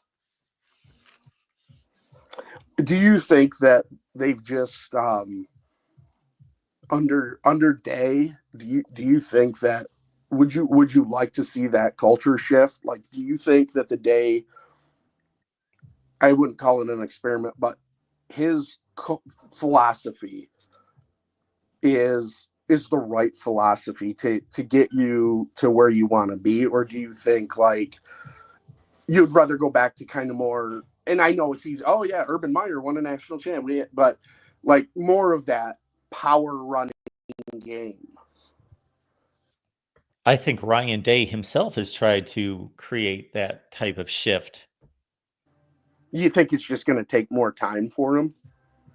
I think that they need to recruit better offensive linemen. Okay. And coach them better.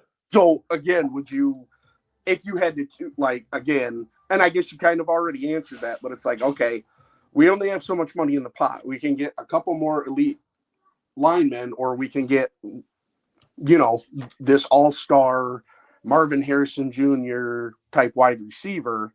Do going forward, is it like, it'd be nice to have them, but let's go with the offensive linemen because. Yeah, so it's hard to really criticize Ohio State's recruiting, right? Period, because when you finish in the top 3 in the country every year, then you're doing a great job. However, they have missed on offensive linemen, and that's been their least recruited position in terms of quality, and they've missed on a lot of guys that they were in the running for, and the offensive line recruiting has not been good enough. Now, fortunately now, in the last 3 years, you've got a transfer portal that you can go get experienced offensive linemen, but it's also a developmental position too. So I think it's imperative to have a first-rate offensive line coach. Yeah. And my last few kind of questions and points. Do you think that it's fair to even though the record was Michigan was 5-6 coming in, they played all their games except for like Oregon. Really, I mean, really tight. They could have had Oregon with a couple, you know, better plays, or, you know, they could have had Indiana. I don't think it's like, oh, this was a Rich Rod or a Brady Hoke team. This, you know, it wasn't as like, look, you just got clowned by this horrible team as people are going to make it out to be.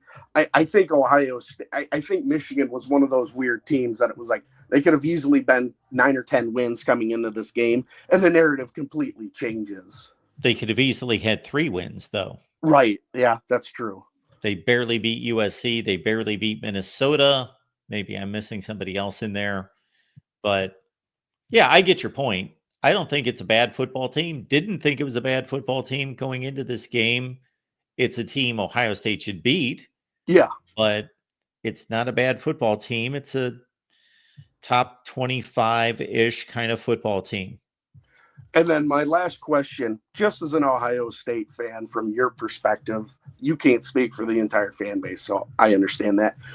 Do you think, though, that this softens the Connor Stallion narrative? Like, oh, the only reason Ohio's sure it does. won is because of Connor Stallions. Now, it doesn't, whatever it is, whatever happens, it's not like, oh, that never happened or an excuse or whatever. I'm just saying, does that soften as an excuse? I don't think Ryan Day ever bought into it, honestly. You don't spend $20 million on a roster and go, we need to change a lot of things just because of one guy, you know, figuring plays out and things like that. But obviously the fan base is gonna whether seriously or just trying to, dagger you a little bit. But yeah, do you think it'll kind of soften that narrative? Like, maybe it wasn't as much of him as we thought. Well, my basic synopsis on that is Ohio State fans are going to emphasize, in general, they're going to emphasize the Connor Stalions impact. The Michigan fans are going to ignore it and brush it under the rug. The actual impact of it, even football people don't agree on that. Yeah. Even coaches don't agree on that. When that first broke, I saw everything from it doesn't matter to, oh, this is a major advantage. This is huge from football people. So the thing that I'll say about it is that, yeah, from the average football fan who's neither connected to neither side, I would think that, yeah, they're going to reason that, well, Michigan won the game. They won the game after this was found out mid-season last year, and then they also won this game. And then I would also think that for me personally, all I want to know is exactly what happened and who knew about it. Yeah. Because to me, there's no question that the Michigan football program cheated. That doesn't mean that everybody cheated, the entire program. That means someone in the Michigan football program, this has been very easily proven, documented, that the guy cheated and he was employed at Michigan, and they wouldn't have had him continue to do this and bring them this information if it was not effective.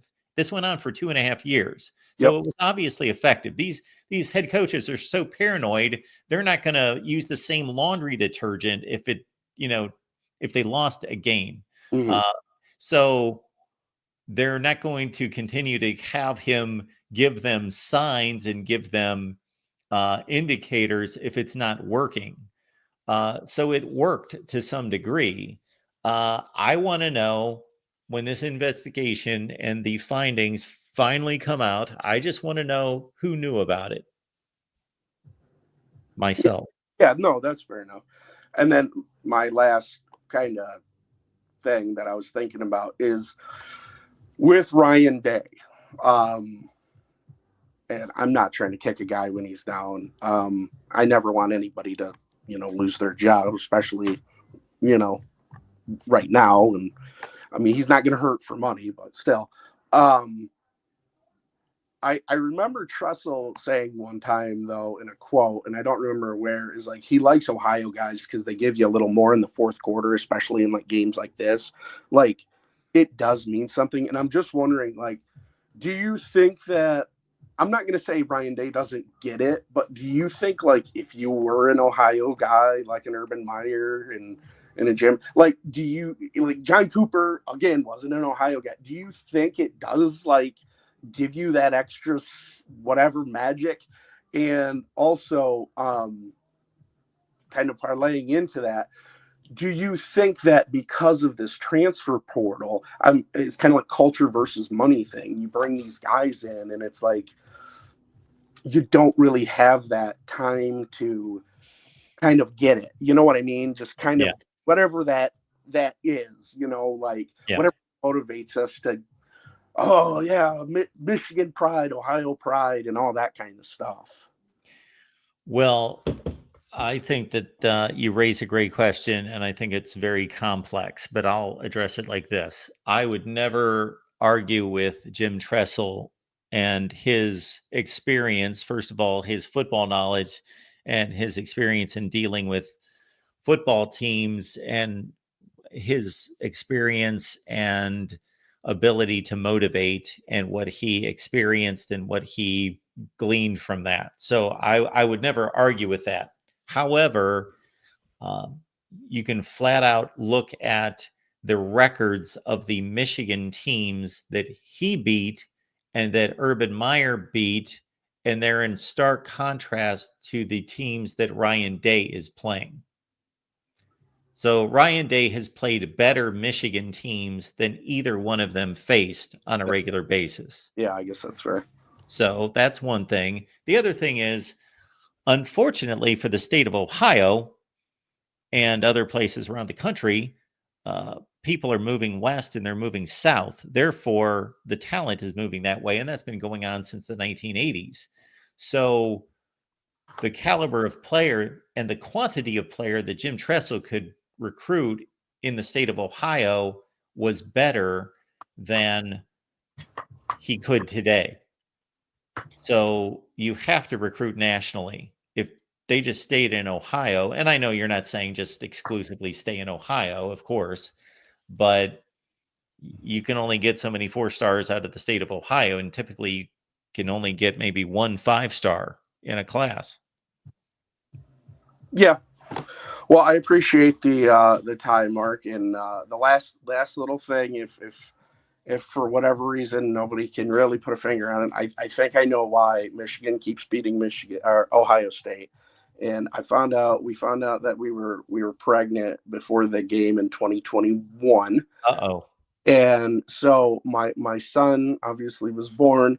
So since my son, I believe he's alive at conception. So since he's been alive, he has never known an Ohio State victory. He's only known Michigan wins. So he's my good luck charm. So hopefully it continues. Appreciate the time, and go Blue.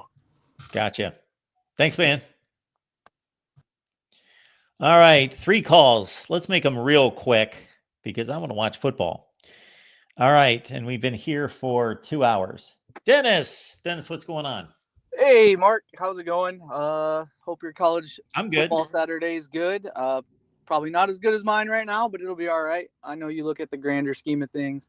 Hey, I was hoping to, talk a little ball, but I want to see if I can't change your mind. You called the Michigan player who attempted to plant the flag at Ohio Stadium like a hooligan or something along those lines. Yes. Which, understandable, but don't you think that Ohio State attempting to defend its field should have, they'd already lost the defense of their field when they lost the football game? And don't you think the Ohio No, State it's still their players field. They still own the field. It's still Ohio Stadium. It's still their field. I understand that, Doesn't right? matter But how many games they lose. Is Purdue's field not their field because they lose every game there? But my point is if you want to defend your field, right, and act like responsible gentlemen. I mean, planting a flag in somebody's field, obviously a little disrespectful, but hardly a crime. However, assault is, right, battery is. And so don't you think, right, the thing to do is say, okay, hey, Michigan, we'll get you next year, or whatever the case might be, rather than running out and physically abusing a player, right, rather than just saying, man, because guess what? If Michigan, if Ohio State handles business like they should have, right, Michigan doesn't plant the flag on the field, right? But Ohio State didn't. So don't you think that, planting a flag is hardly an aggressive act? I mean, again, is it uncalled for? Sure, coaches talk to him about it or whatever, but it's not a crime. It's not assault. It's not battery. However, going and physically accosting somebody because they planted a flag is. And again, I might not change your mind on this. I just want to give you a different perspective on it, maybe. No, and I'm always open to different perspectives. And if we can't learn from one another, then what's the point of it? So yeah, I keep an open mind on these things, and you make great points. There's all sorts of wrongs and double wrongs that you would say, okay, well, this is wrong, but then this retaliation was even worse. Sure. And I got to tell you that I was simply responding to what I heard Joel Klatt talking about, and I didn't really see anything except just a horde of people. Like the last 0 went off the clock, and I started setting up for this, and I had the Fox broadcast still on a window on my laptop, but I didn't have it. I couldn't see it. I was doing things to set this stream up. And then I heard about all this, and then I clicked back a couple times, and there was just a mass of humanity pushing back and forth. There were no isolated shots by the camera that I saw that showed, okay, this dude just slugged this dude in the face or anything like that. It was just massive humanity pushing and shoving and tackling back and forth. And I know that obviously that happened because Michigan took action on the field first. Yeah, and it's fair. And I also did not get to see a lot of the shenanigans after the field, like you said. I was doing other things as well. But again, when like we'll leave that aside. The next thing I got for you, right, is I think Michigan probably played one of its best games, right, especially with the incompetent offense that that we have. Sure, I think they played by far their best game. But Sure. right, especially on the defensive side of the ball. And you Yep. mentioned this, I think, in the previous call, right, that Michigan is probably top 20 to 25-ish talent wise, right? Obviously not at the quarterback position, which is really obviously shown itself in our offensive production, right? Turns out if you can't throw the ball at all, then everybody can stop the run at some level, right?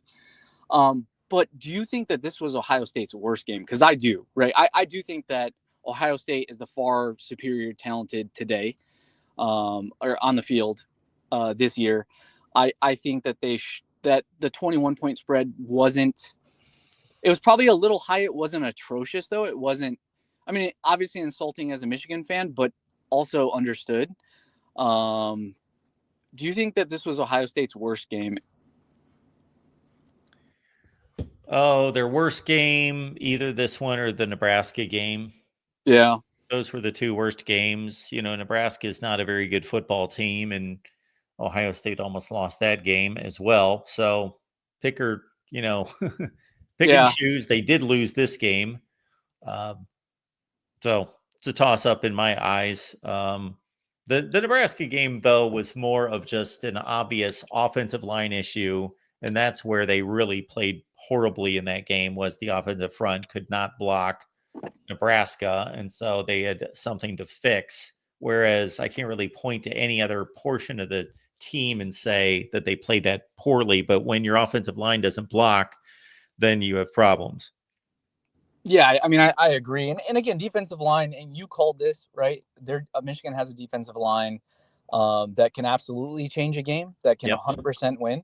And I give you a lot of, I mean, I've always been a big fan, right? I call a couple times every year. But like, I've always been a big fan. I watch it all year long, so, and I love your perspective. But right, like I gave you a ton of credit because I think you had more hope than most of us Michigan fans, right? On Michigan's ability to muddle up the game, right? Like, especially with the incompetent offense. And unfortunately for you, right? Fortunately for us, it came true. But I just wonder, and I know your stance on Ryan Day, and you've made that very clear many, many times. I just wonder if this loss, maybe not right now, but will cause you to kind of reflect and say, okay, like, is this a Ryan Day coaching problem to not get up for the biggest game when you have, it's a superior talent on the field? Like I said, I still think Michigan, talent-wise, other than the quarterback positions, easily a top 20 and arguably higher, right? I know they haven't played like it this year, but when you go player by player, right, I do think that they're still probably even in the top 10, especially on the defensive side of the ball. I still think Ohio State is better, because I really thought this was Ohio State's year, and it was going to really shut down the Michigan fans of them basically being able to say, yeah, you won the national championship last year, but we won it this year. But I was just really shocked. They lost Oregon by 1 on a really kind of confusing call sort of situation. Yep. And, I think Ohio State was a better team in that game. You typically give a team 3 points, on the field, at a home advantage, and Ohio State, lost by 1. So I thought that was kind of a fluky loss, and they'd handled business against everybody but Nebraska, and played slow a little bit with Indiana at first, but then came out really for that second half. And so I really, really thought that they were going to win the national championship. But this game caused me to say, like, I could give a crap less whether they keep Ryan Day or not.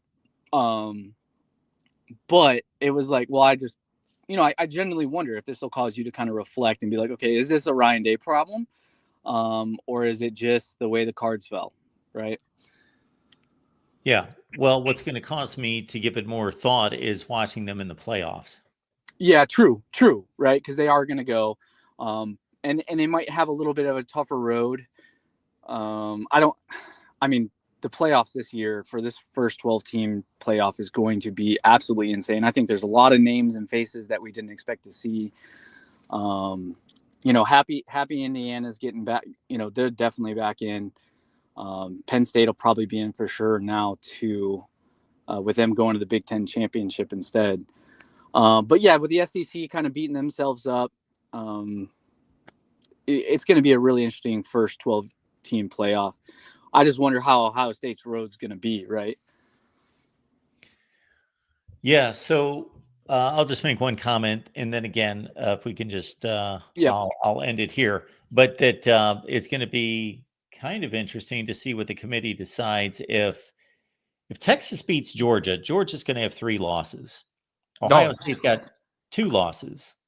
Well, Penn State, if they lose the Big Ten championship game, they're going to have 2 losses, and they're going to have a head-to-head loss against Ohio State. So does Ohio State only drop to the 5 seed? And if they do, that's the best place in the playoff to be. I agree that is the best place. I don't think you would put Ohio State over Penn State, even though they've lost head-to-head. I mean, we'll see, right? But the reality is, I mean, assuming Penn State takes care of whatever business, if they haven't already, today, right? I mean, they did everything but beat Ohio State to make it to the Big Ten championship. And the committee's been pretty clear that they're not going to punish teams for losing. They'll reward teams for winning, right? When you talk about, I mean, again, I think you're going to get 2 ACC teams in now. If but Oregon beats Penn State by 20, then Penn State's going to get ranked above Ohio State. I mean, I've got a problem with that, but we don't need to go through all that right now. Yeah, we don't. I'd have a serious problem with that. Plenty of time to talk to that, Mark. Hey, appreciate your time. Well, thank you, Dennis. Yep, have a good. Appreciate the call. All right. I am running to watch football, but I said I'd take 2 more calls. So here we go. Very briefly, like 30 seconds. Go. Hey, man, of all the wins we've had, this one's the sweetest. This one's by far the sweetest. 20-point underdog. Didn't have Colson Loveland. Didn't have Will Johnson. Had 2 starting walk-ons on offense. And we still win. I got to say, my reverse jinx worked out, man. I might have to start doing that in the future. But in your lifetime, Mark, would this be the worst loss? The worst loss in your life? Oh, no. Well, which one's the worst? Affecting me personally? No, not you personally. I'm saying in the rivalry that you've seen. Well, they were the biggest favorite. Yes. Yeah. This is up there with 1969, in my opinion. Yeah, it's like the worst loss from that standpoint. That yeah, it's the worst loss from that standpoint. Yes, it is the worst loss in terms of them having. But it's not the most impactful loss. They're going to the playoffs. Like 1993, 95, 96, 2023, all those games took, and other ones I could think of, took a national 1979 or 1980, took a national championship opportunity away from them. This one didn't. Yeah, that's fair enough. It looks like it's going to cost them the Big Ten championship, but of course it's not as big as it used to be. I'll end it with this, man. I know you want to make quick. I never want to hear an Ohio State fan I cry about or complain about signs again. I never want to hear it again. And I feel like this is going to be the mindset of people that are not Ohio State fans. I think it's just going to fall on deaf ears now because we're 2 years in a row, and we just saw the worst possible Michigan team beat what everybody was calling the best version of Ohio State under Ryan Day.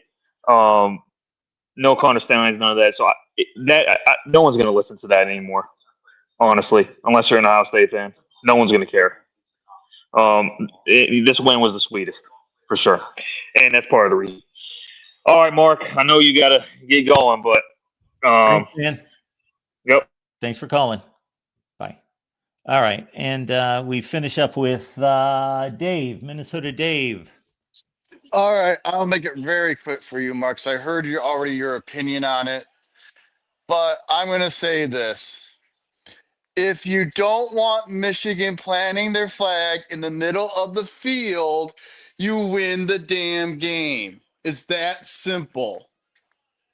You know, you take your L, you walk into your locker room, you hang up your stuff, and you get ready for next year's Michigan game when you get to plant your flag on their field. You know, Yeah, enough of this. I think it's stupid for anybody to plant any flag on anybody's field. Just have a good time, celebrate, shake hands with the other guys, go back to your locker room and have a great time, and then ride the bus home and hoop and holler and go crazy and do whatever you want. But you know what? Leave other team stadiums alone. It's Hey, not your look, stadium. Leave it alone. I Just see what you're celebrate. saying. I just disagree with Don't it. act like an ass. Have some class. And I know that that's not something that's done in this world anymore. People don't act with class.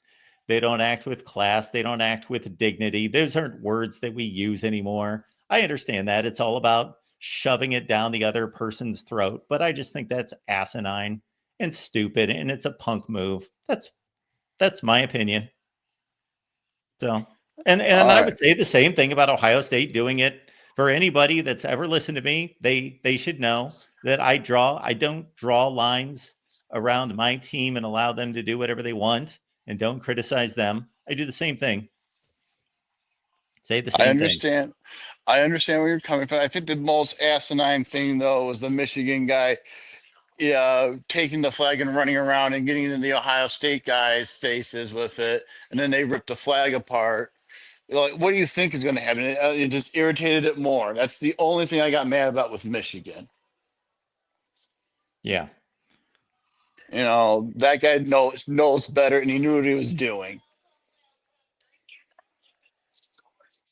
But other I'm than with that, you. I'll let it go so you can watch some football, okay? That's what I'm going to go do. Okay, Thanks, bye-bye. Minnesota Dave. Have a good one. Okay, bye-bye. I'm actually in the middle of sending a text, and I'll read everyone my daughter's text in just a second. But let me clear this up here.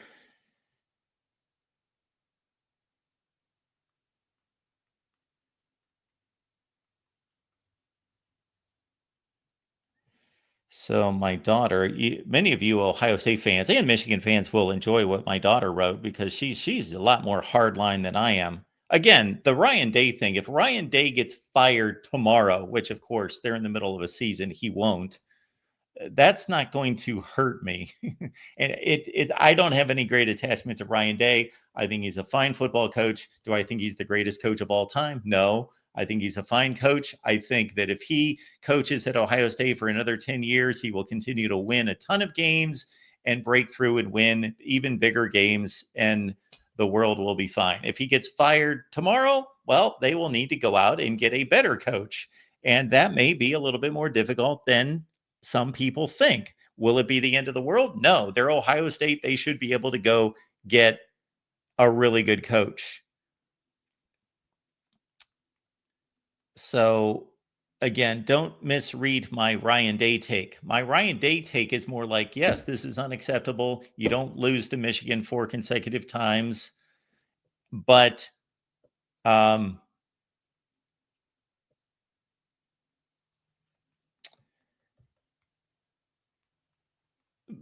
they still have to play the playoff. And I just witnessed the same coach and the same team, at least the same guys had jerseys on that said Ohio State 2 years ago. And I thought when they got selected for the playoffs, I thought Georgia may just skull drag them across the field. They may just completely drag them all over the place. Because this team's mind is probably out there, gone, probably gave up on the playoffs, just so humiliated against Michigan, and probably feel as though they have no confidence to do anything, let alone against the best team and the defending national champions. And look at how they performed. So people are like wanting his head today, and they have a playoff to play. Like, I don't get that. They have a playoff to play. Now, it doesn't look good the way they're playing or the way they played today. The way they played last week was fine. The way they played against Penn State was fine. So, yeah. And again, the incident at the field in regards to what the Michigan players did, just much like the Baker Mayfield thing, is not the end of the world. It's not like they're horrible people because they did that. I did stupid things when I was their age and continue to do stupid things at times at my age. So it's not the end of the world. I'm just saying it shouldn't be done. There are better ways to conduct yourself. Be a class act. Take the win and just act like you're a classy individual. I know not everybody, again, operates like that. But that's how I would like to see people conduct themselves. Yeah. All right, everyone. Appreciate you being here at the Voice of College Football. Please subscribe to the Ole Miss channel. Just please do it. If you have any care in what we do here at the Voice of College Football, we are pushing these channels out. Please subscribe to the Ole Miss channel. And we will see you after the primetime games tonight. Any more super chats that I need to hit? Thank you, B. I appreciate that. And I did catch that one as well. See you late night tonight.